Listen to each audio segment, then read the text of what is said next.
আপনার মা বউকে বলুন এটা দেখাতে, কোনো তফাৎ নেই, একই জিনিস, শুধু রংটা হালকা চেঞ্জ। অভিনেত্রী প্রসূন আজাদ সামাজিক যোগাযোগ মাধ্যমে নিজের ইনবক্সে আসা এই অশ্লীল মেসেজের স্ক্রিনশট ফেসবুকে শেয়ার করে আলোচনায় এসেছেন।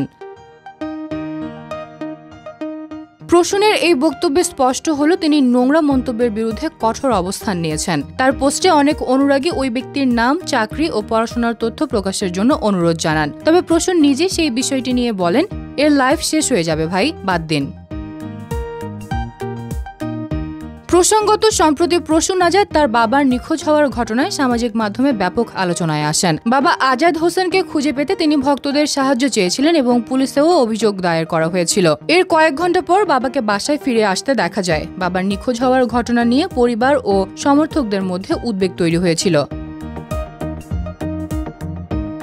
2012 সালে Lux channel I superstar reality শোয়ে প্রথম রানার আপ নির্বাচিত হওয়ার মাধ্যমে শোবিজ ক্যারিয়ার শুরু করেন প্রসূন আজাদ। শুরুতে বেশ জনপ্রিয় হলেও ধীরে ধীরে তিনি নিজেকে গুটিয়ে নিয়েছেন। বর্তমানে তাকে তেমনভাবে পর্দায় না দেখা গেলেও সামাজিক যোগাযোগ মাধ্যমে সক্রিয়তা বজায় রেখেছেন।